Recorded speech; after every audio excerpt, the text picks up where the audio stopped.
All right, guys, I will ask you to move later, but you can hang tight for a minute. I'll be nice about it.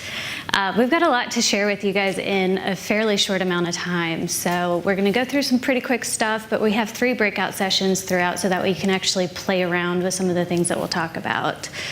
And I just wanted to start with this question as to whether or not research is still relevant, because it's one of those things that a lot of people secretly think nobody will say out loud, at least not in front of a researcher like myself. But I actually think it's a fair question. There's so much data out there. What is the role of primary research anymore? We live in an era where we're consuming mass amounts of data, and it's growing at a really astronomical pace. And with the proliferation of all of this information, we're actually exposed to more information, and supposedly we're getting smarter and our IQs are going up. And as agencies, we actually have access to so many specialized research tools that it can almost be a little bit overwhelming. And I think one thing to consider also is that we all have access to the same or similar information when we think about it through this lens. So we're really awash in data, but sometimes it's hard to find out like what's meaningful about that. And with all of this information, it's common to end up in a place like this, right? Meet Anna. Everybody's met someone like a slide like Anna before. A flat persona that doesn't really give us much insight, let alone inspiration. I look at something like this and I kind of wonder, well, gosh, who doesn't love convenience? Who doesn't love being viewed positively by others? Who doesn't love enjoying the moment? Like, there's not really a whole lot to work with here. And so if you find yourself having a tough time getting jazzed about the insights, then it makes it a lot harder to turn that into something that the team can work with. And I think as planners and researchers, we have to be real advocates for insights. And that's sometimes reminding people on our teams, internally and even with clients, that individual facts really aren't insights at all. And we really have to do a lot more work to unearth some of the deeper ideas. I sort of love this quote because he points out how easy it is to focus on the point of consumption, what consumers are doing in your category, as if the only thing that they ever do is live and breathe your brand or product. And I like this idea of looking at the broader consumer so that we can see them as real people with real lives, and it gives us so much more space to work with, and it's a much more meaningful space. And thinking of this broader way, it kind of reminds us that consumers are actually real-life human beings just trying to live their lives in kind of this collection of small moments, just trying to get through the day and find little sources of meaning and happiness. And I think reframing it allows us to see people in their uniqueness and their humanness, and it just makes it a lot more fun. It's messier than that Meet Anna slide. And at VML, we get really obsessive over these little moments, and we think about how can we use those to bring people together? How can you bring people and brands together? Sort of using these moments as a catalyst for a sense of belonging and creating a sense of belonging to something larger than yourself. And this is incredibly important right now. Belonging is more important than maybe it ever has been. There's a heightened sense of loneliness that seems to be really growing with each generation. And yet we know belonging and connections make us happier, healthier, more fulfilled people. And the brands that are tapping into that are seeing a huge amount of growth, both in loyalty, sales, all of those important indicators that we think about. And leveraging this idea really starts with understanding who your tribe is and what they're all about.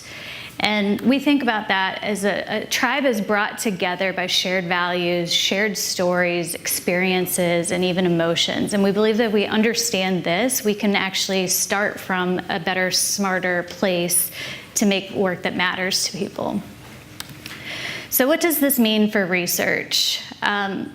We have to be really smart and scrappy. And I just want to take a moment to kind of unpack some of the associations here. A lot of times we think about smart research as being laborious. It's time-consuming, expensive. Who has the time for this? It can be really data-heavy and even sometimes boring. Sometimes you might even think that it unearths the things that you already knew. And then on the flip side, you've got Scrappy research, which probably is most pervasive in agencies.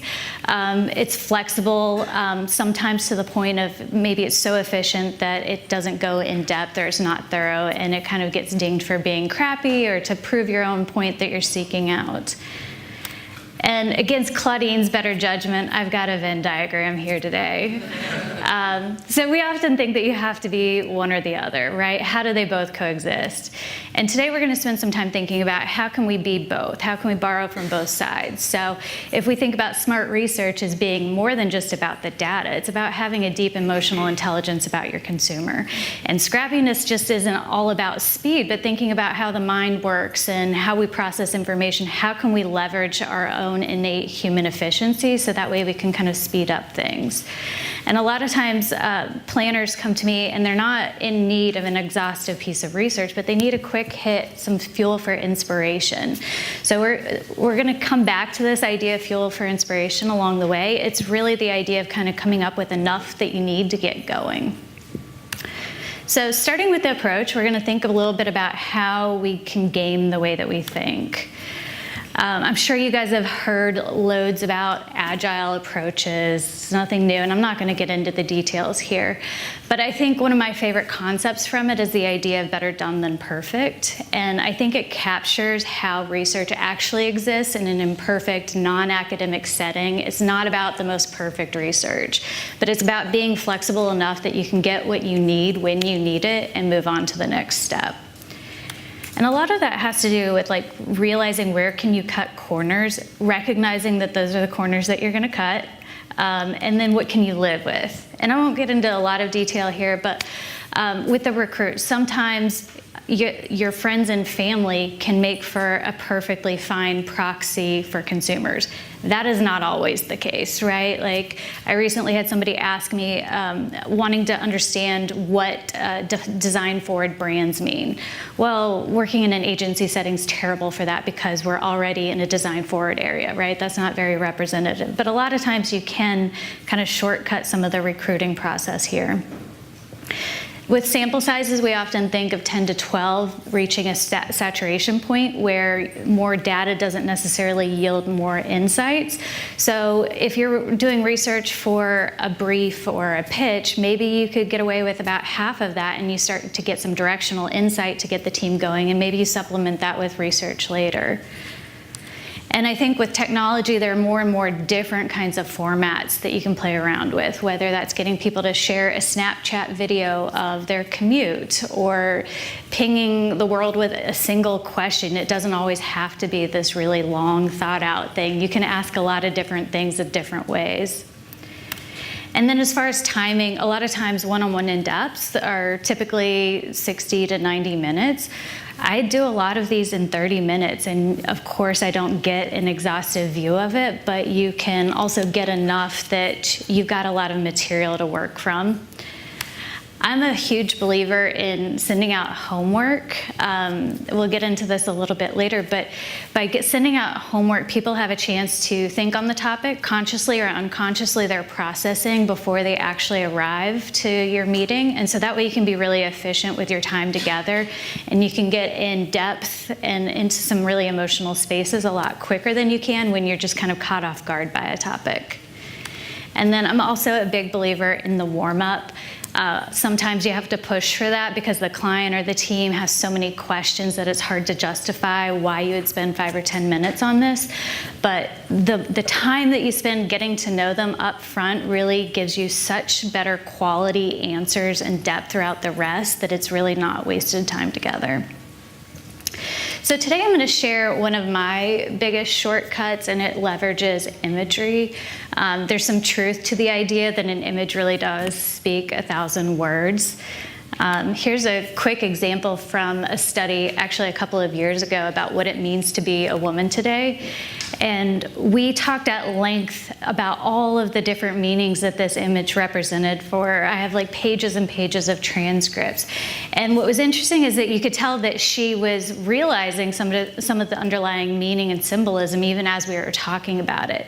And we were able to like look at the image and gather some while you're in the spot, but then once you also collect it from everybody else, we started to see this trend that there are very few pictures of women. Those that they did bring in were kind of disembodied, their face was blotched like this, and it started getting us to this insight that these women were feeling kind of fragmented between their work self and their home self and whether or not they could fully be themselves. And so you don't always get the entire meaning of the picture in that spot, but kind of the collective understanding.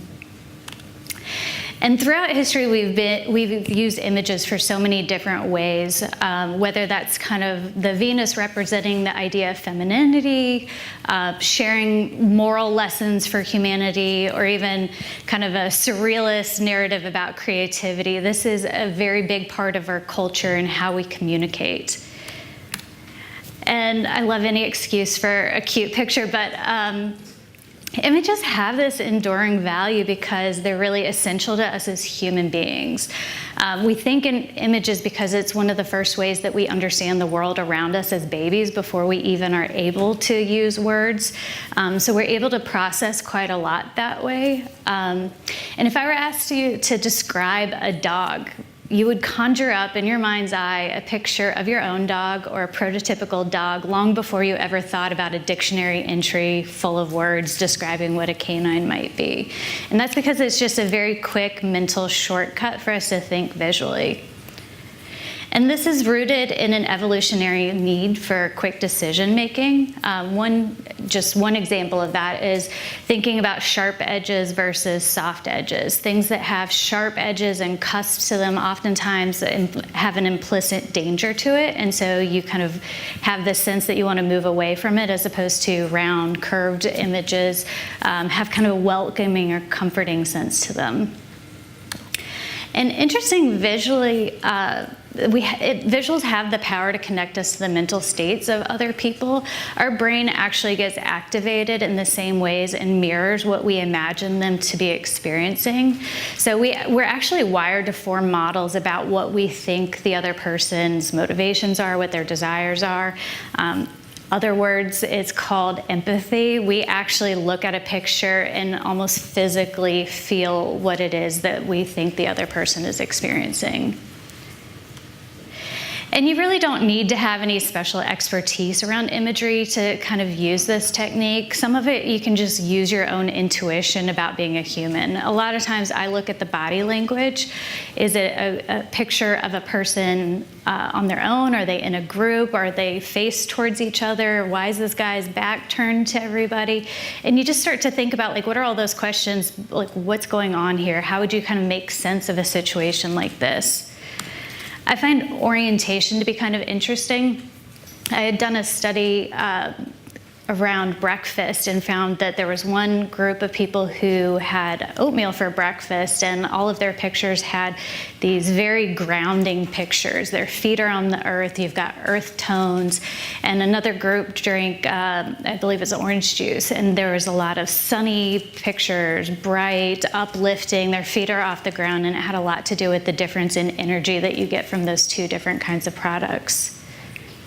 And then there's just like color psychology.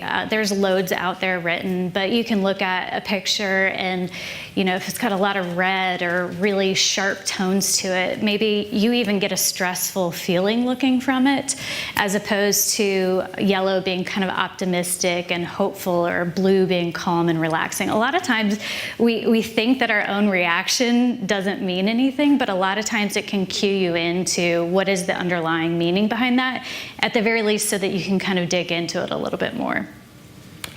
So here's one quick example, and what I find the best part of my job is that you'll take the most mundane topic and find something interesting about it. So this client wanted to know about convenience and what makes a convenience store experience meaningful. Sounds like the boringest thing ever, right?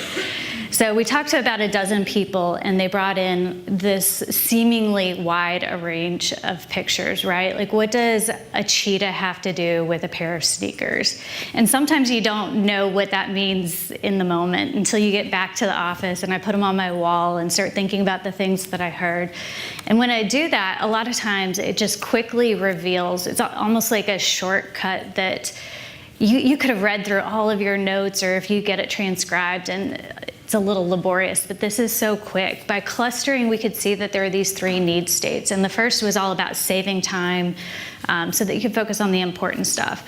That was sort of what we expected to hear out of things, right? That's a convenience store, so time is of the essence. And this brand in particular had a lot of innovation, which is why we have some of those high-tech pictures. The second need state was all about how in a hectic and harried day, sometimes you just need this little grounding respite. This moment where you don't have to think about anything. They've got anything that you could possibly want to make you feel better in that moment. And so we got pictures of around like foundations and those comfy sneakers that you always go to, and taking a walk in the park. And so those started kind of making sense as a group. And then the last need state was all around this idea that it's kind of tough to be an adult. With all of this adulting, sometimes it gets really drab and mundane, and we need a little spark of fun. And so they felt like it was sort of like you're a kid in a candy store, and there are very few moments as a grown-up where you can walk into a place and literally buy whatever you want. You can just afford anything, and so there are no restraints.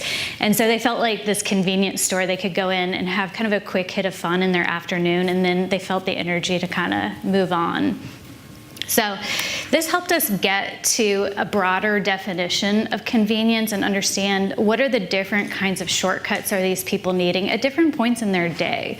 So is it saving time? Is it saving mental energy? Or is it just kind of getting that sense of instant gratification? So our big takeaway here is just that having a homework collection idea like that allows them to arrive and go deeper faster. That idea of conscious and unconscious processing, and then from an analysis perspective, helping you do that faster.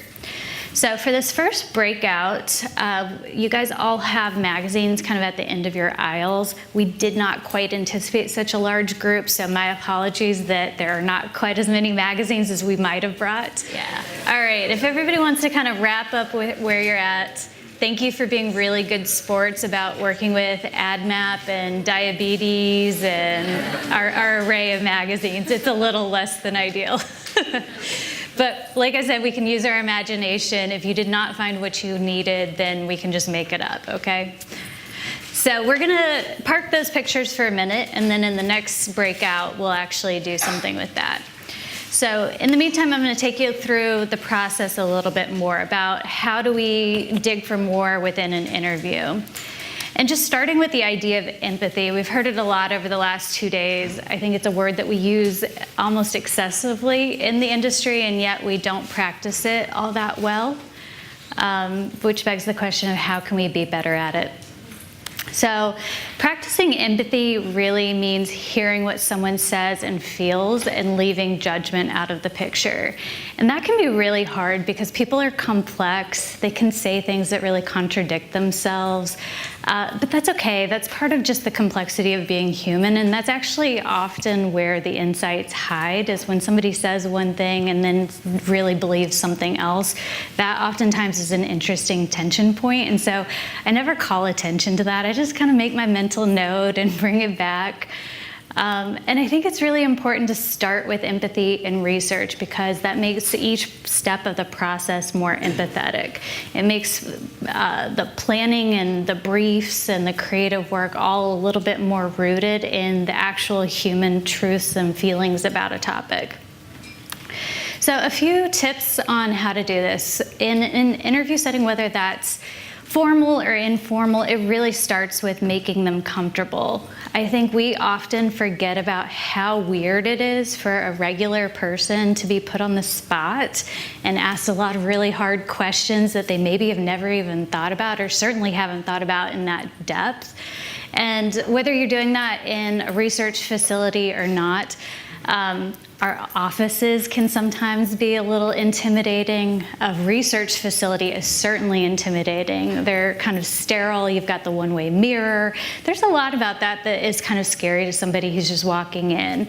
And so I think it's really important to recognize that. And part of that warm-up is just getting somebody to feel comfortable, helping them to understand that you're not looking for a specific answer. Whatever they say is totally valid. We're not looking for a right answer, and so just kind of softening the situation and reassuring along the way.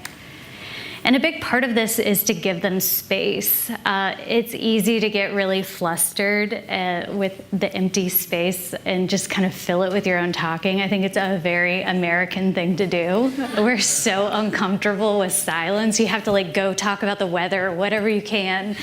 But if we stop to think about how hard it is to answer some of these questions, we can then recognize why somebody needs the space to articulate an answer. I sometimes ask people questions that I have no idea how I could possibly answer it. And so by giving them a little bit of space, it lets them feel comfortable that they can actually come up with an answer.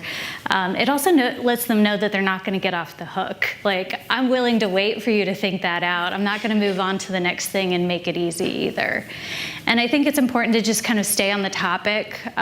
It's easy to think about it as like a two-way conversation, and it's not. I find a session to be really tiring because you're actively listening to everything that they say and thinking about what your next question is because you're so focused on them and what they have to say.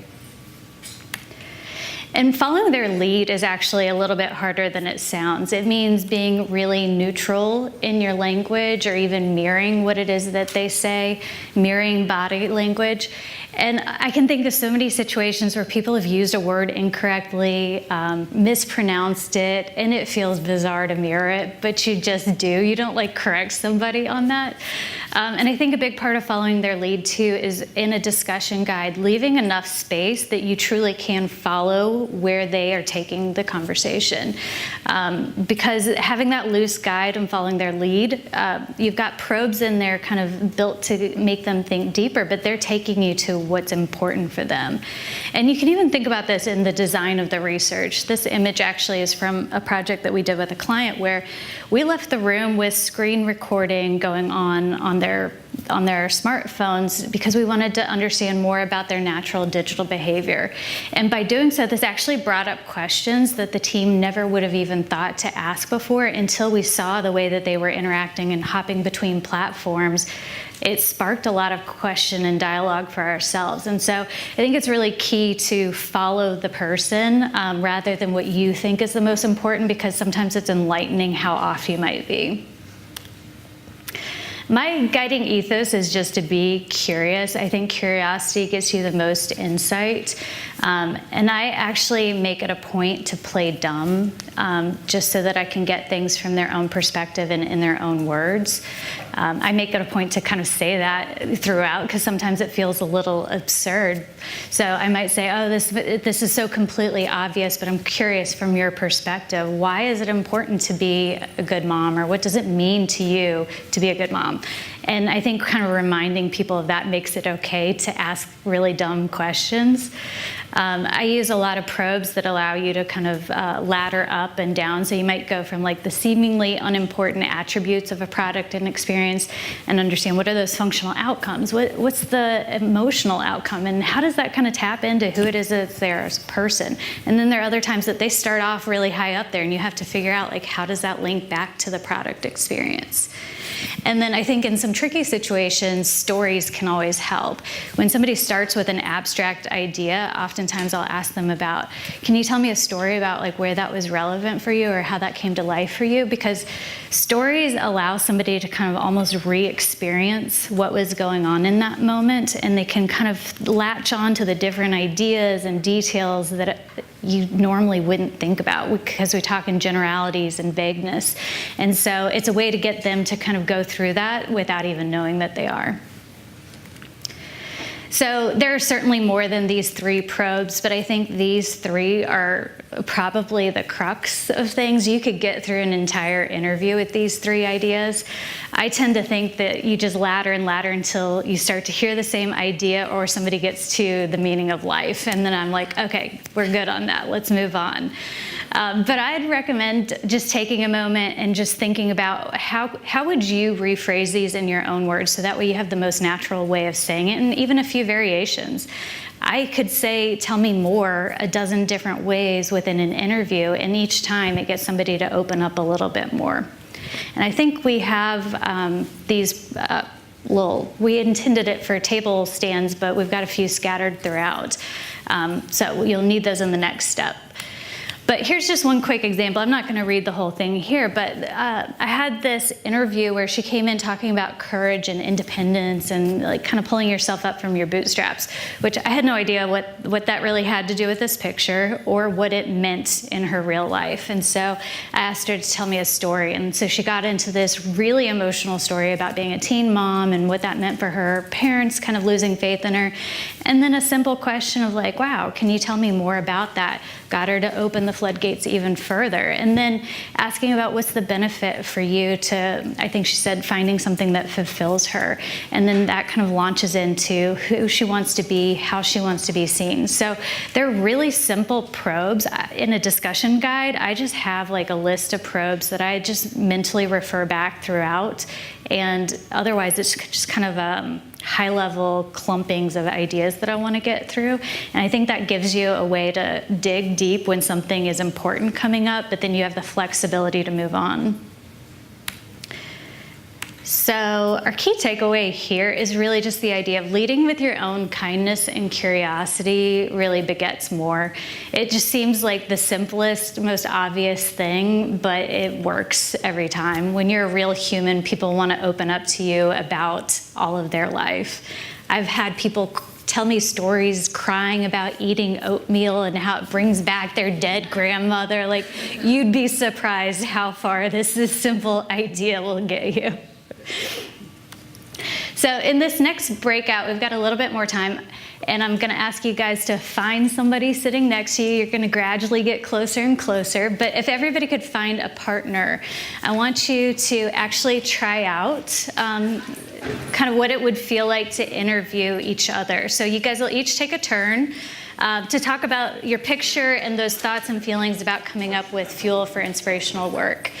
And when you're done, this is a little bit of a workshop shortcut, but I want you to just write down a couple of the key ideas on some of the sheets of paper that are scattered throughout.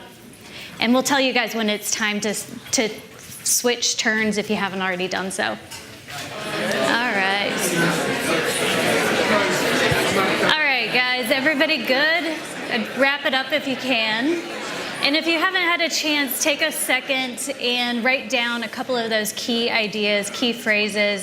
We don't have the stickies, but they're the little white sheets of paper throughout. Perfect. Well done. You're not such a troublemaker after all. I never am. I mean, unless I want to. So I love that you guys had such an animated conversation. I guess a side benefit that I didn't anticipate is that everybody's like friends now, right? Like, this is the best icebreaker. And maybe we've solved all of the problems for strategy and the challenges around fuel for inspiration. So we're going to come back to these ideas at the very end. The reason why I want you guys to put the ideas on the stickies is really we're trying to truncate this process, and normally you would have more time to interview and analyze and all of that, but given a workshop, that doesn't quite work. So next we're going to jump into the analysis phase of this, and what does it actually mean to connect the dots? And I'll start with the idea that a lot of people think that research is simply reporting what you heard, and I think that's a huge missed opportunity. You're very impartial while you're doing the digging. That's part of that empathy and leaving the judgment out. You're not making those judgment calls while you're in the interview. But we're not impartial beings, and you come to the work with a lot of background from the client, from your previous work, maybe even working on different categories. And if you don't use that, that's kind of a loss. And so I think it's really important to bring all of that to the table, use your own thought and your own intuition. Because our job is really to make meaning out of things. And as a researcher, a lot of times people think my job is just to do the interviews or just to launch a survey. And really the bulk of my work is in the analysis and understanding what that actually means. So what are the patterns that I'm seeing? What are the things that they said? And what does that actually mean that they described relaxing being like on a cloud or a roller coaster? You know, people say bizarre things and you have to kind of think through what did they actually intend and what are all the kind of co-created ideas there. So it's really reading between the lines to understand what is the deeper meaning. And sometimes that starts to make sense when you look at it across a number of consumers. Maybe they've all used slightly different language, but it really all has kind of this control undertone. And that way you can start building frameworks around like, what does this particular idea or category mean? And I think that's really helpful to even gut check the work as you go. Like, is this creating the right sense of control, or is that too overt? Is it more of a subtle idea? And reading between the lines and connecting these ideas, it can be a little bit uncomfortable. I think that's pretty natural. Most of us have probably heard of deductive or inductive reasoning, but I actually learned a word recently called abductive reasoning that actually described what it was that I had been doing my whole career. And it's really this idea that we take in a lot of information, sometimes from multiple sources even, and we start to connect those disparate dots using our logical inferences. So it is not like the fact, right? Like I might talk to a dozen consumers, and if you fielded a survey of several thousand people, it might not hold up, and that's okay because you're getting a lot of logical ideas that make sense enough to work with. And I had a mentor years ago, he described it as you just have to absorb the uncertainty. And I think that as planners, you could probably understand that idea pretty well, right? Like you don't always have the perfect solid proof. We're not in an academic setting where you can look at this from every angle for years and code in the same way, right? So you have to kind of make those leaps of faith and kind of absorb the uncertainty. The surveys and focus groups can kind of give you that illusion that they're giving you certainty, but it's really an illusion because a lot of times surveys ask people such direct questions that they'll give you an answer and it's not the right answer, and they're not trying to be jerks about it either. It's just that you logically explain something after the fact as opposed to when you're digging in an interview, you start to get those emotional and kind of raw ideas around things. People aren't quite so censored or rational about it. So to get to our strongest abductive thinking, we have to think from a few different perspectives. And I think it can be really helpful to think like a client. I always ask for any kind of research that they have, whether that's quant, qual. Maybe it's about a purchase journey, but that's not even the focus of my study, but I need to understand what that means so that I can ask the right questions, so that I can even play dumb about the right things, right? You don't want to play dumb about everything because you waste too much time, but I think that you can be really strategic about what you want to hone in on an interview if you already know what exists. Like there's no reason to kind of recreate the wheel there. Thinking like a planner, which should be easy for most of this room, but for me, I oftentimes think like a planner. If I come to a piece of research prepared, it's on me to follow my intuition and sometimes even like what's exciting, what were you surprised to hear?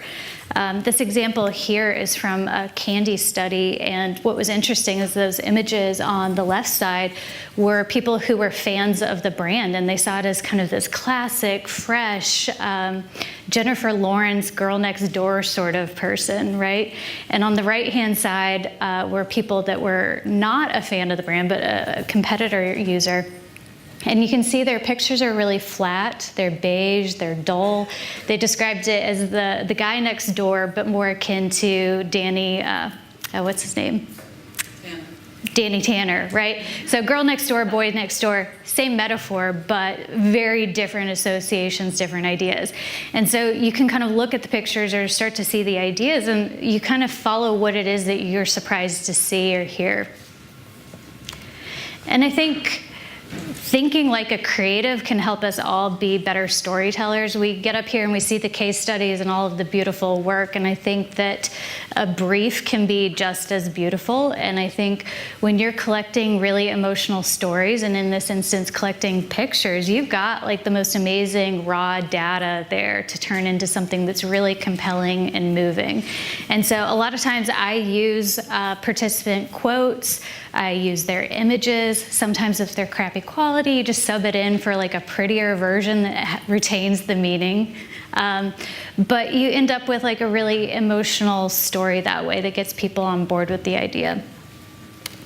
And I think ultimately our job is to amplify the voice of the consumer, so think like a real human being.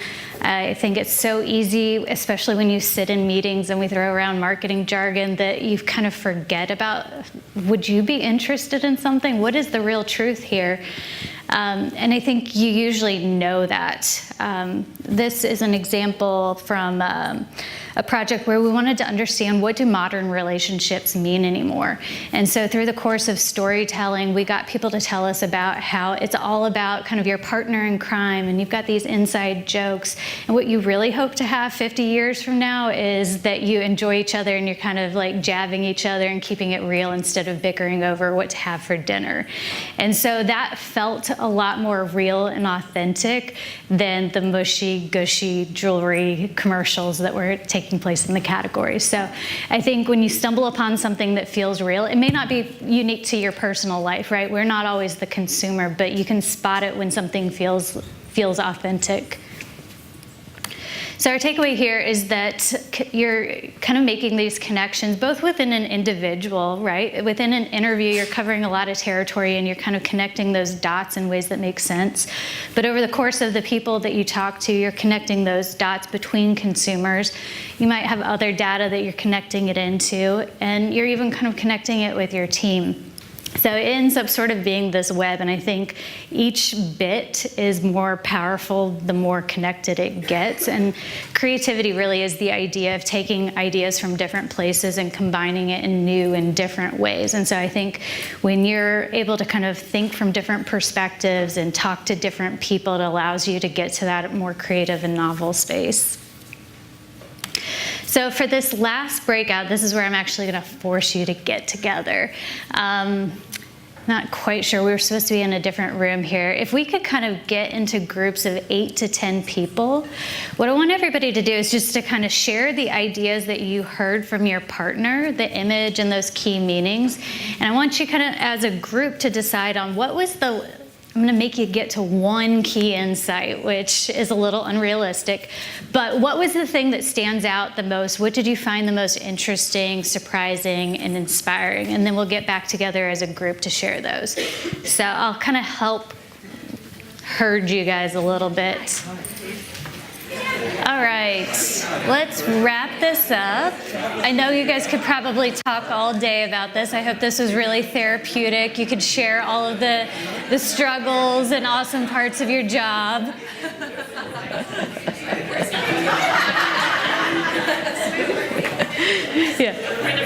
Wine. Yeah, I think the only thing we're missing is a glass of wine right now.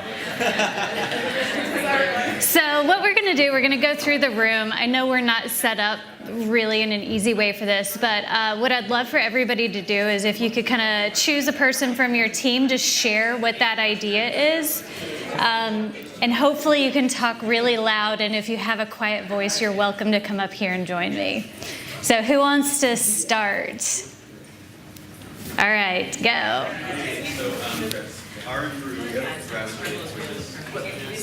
Can you stand up so we can hear you a little better? Sorry. Our group decided on the desk is the enemy as our most interesting spread for inspiring idea. The desk represents the habits that we fight, the habits of isolation, the habit of routine and following that routine, and a third thing. Hi. Do I need this? Yeah. Okay. Sorry. So I'll start again.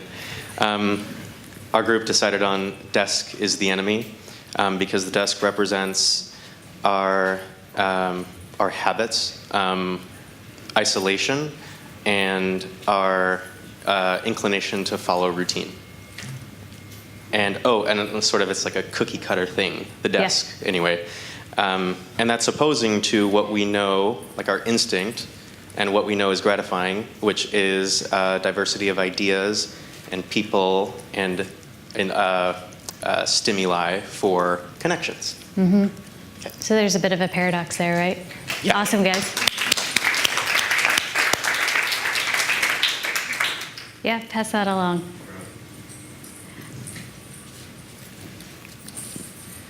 So our team, I don't think it was necessarily a surprising insight, but something that we just thought was really important and inspiring was just the idea of starting from a place of recognizing that there's so many different perspectives and that true inspiration really comes from balancing your own perspective with the perspective of so many other people that come to the table, and really having that open mind up front to gain inspiration from that. Awesome. So sort of similar to the diversity of ideas over there, right? Great. I think there's a group in front of you. Sorry.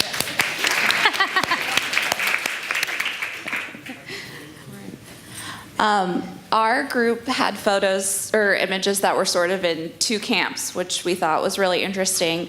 One really represented big picture thinking, sort of the 30,000-foot view, thinking about the situational context of a problem and really being open-minded to sort of all the possibilities that could come from that and the curiosity.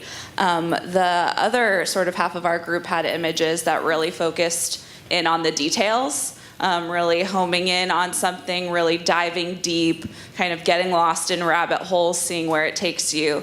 And so, for us, it kind of came back to this, like, the forest versus the tree or the tree bark kind of analogy that we talk about all of the time, and how important it is to balance both. And sometimes it's incredibly valuable to really think big and think about the bigger context and not get lost in those details, but sometimes the really interesting insights come from those minutiae that you find when you dig really deep. So when you're sort of stuck in one way of thinking, always think about the other side of it too.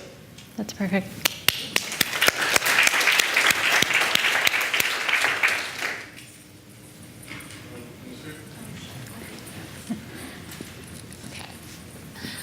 So our group had, not sure if it was driven by lots of food themed magazines, but a lot of imagery that led to this idea of feeling maybe chaotic in the beginning and pulling in lots of different sources of inspiration, pieces of data, and just lots of on the table that you're pulling from.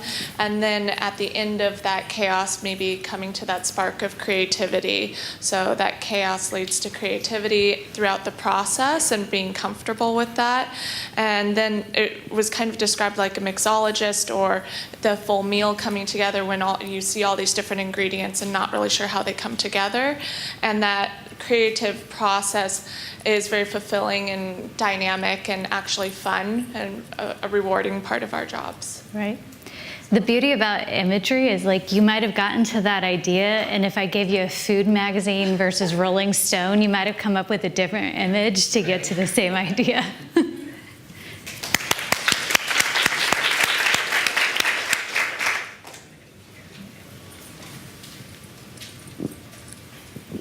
Hi there. So our team kind of struggled around the same sort of themes that we've heard from other people talking about, and namely it was really kind of what is our role in the agency and that the pressure is on us. We had a lot of images like a flame going out or a dimly lit flame or being isolated in a brick room with all the pressure coming down on you.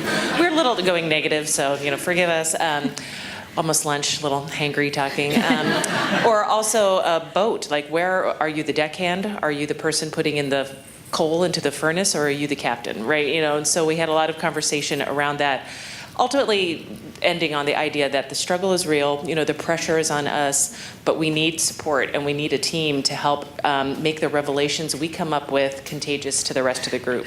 So, figuring out kind of our role in the agency and how we can continue to be inspired in order to get that fuel to inspire other people. Mm-hmm. I will add a close second came from my colleagues here. The sprinkles on a cake are distracting, and don't get distracted by the sprinkles. Awesome.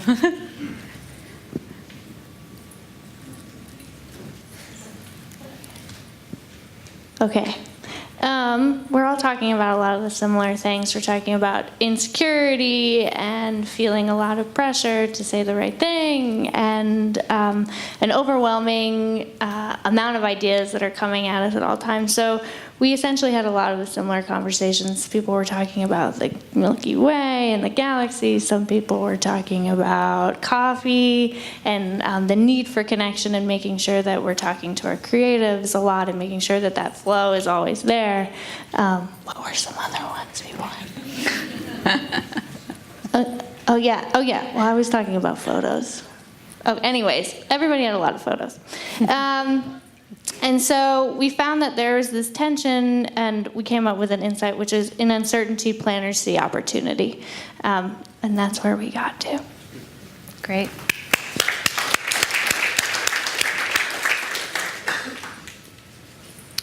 Do we have anybody left? I think over down here and on this side.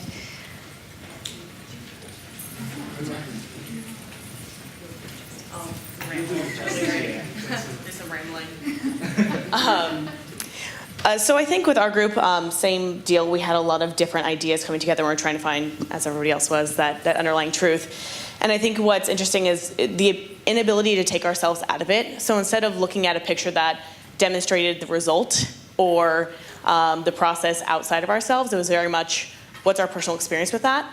So you had a lot of people and stories and things that felt personal as opposed to a process thing. And it was very much about the transportation as opposed to the result. So as I made the joke to the team, as Miley Cyrus says, about the climb, not getting to the mountaintop. So I think that was an underlying theme for all of us.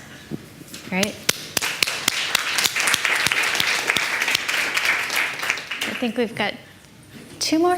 Yeah. Thank you.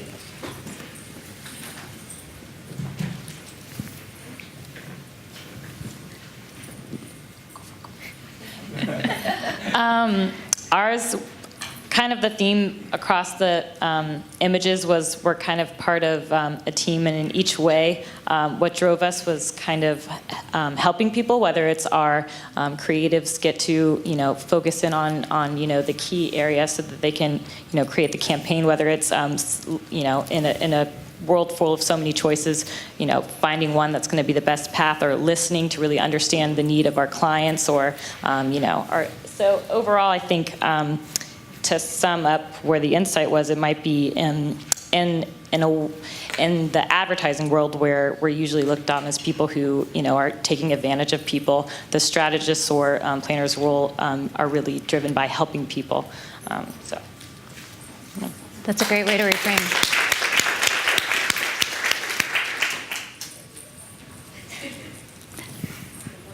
The group over here, you guys have not gone, right? Somebody's going to have to do it. All right. So our group, we had a number of different contexts when we looked at the pictures, but we started to cluster around this notion about small, which I thought was quite interesting because it came out this thought that actually, as planners, we're always looking for the tension, right? Because the tension starts to create something that's really evocative and we do something with it. But we sometimes naturally gravitate towards the big tension. And there might be something really beautiful in the small tensions, as long as they're not the mundane, but the small tensions that actually allows us to be truer in terms of what we can deliver for our brands. Is that right?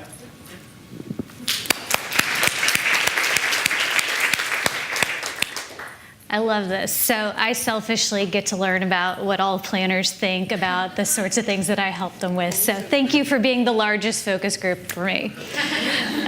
No, but I think you guys can hear a lot of similarities in the different groups, and I'm sure there are more ideas that you didn't even get a chance to share, but that idea of the big picture versus the little, and kind of finding what's the magic in either of those places, along with the pressure of balancing that and navigating it. That's kind of a real struggle, I think.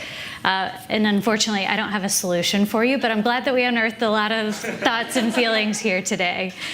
And I appreciate that you guys were willing to kind of play around with this. Obviously, in the real world, it works a little bit differently. You've got much more time, not all the time, but more time, obviously, to explore what the images mean and a lot more time on the analysis. So I made you guys truncate that a little bit so that we could squeeze it in here. I think the other upside of the real world is that you usually have a brand and an objective and things like that that help guide your thinking. So that would have helped us figure out which of these insights would you move forward with. A lot of times I'll present the planning team with what I find to be like the 3 or 5 key insights that really have a lot of meat around it, and then through discussion with them and all of the background that they bring to the table, then we kind of fine tune what is that one key driving idea. So thank you for being a good sport about everything. We wholeheartedly believe that you can kind of borrow from smart approaches and scrappy approaches to make something that actually works in the agency world. I've been on the research firm side where you've got long deadlines and lots of money, and I've been on pitches, and I get the difference of that spectrum. And so I think you can borrow bits and pieces of this in different ways depending on the kind of project or situation that you guys are in. So I think that actually brings us right to time. If anybody has any questions, I'm happy to answer them or stick around. But thank you for being here.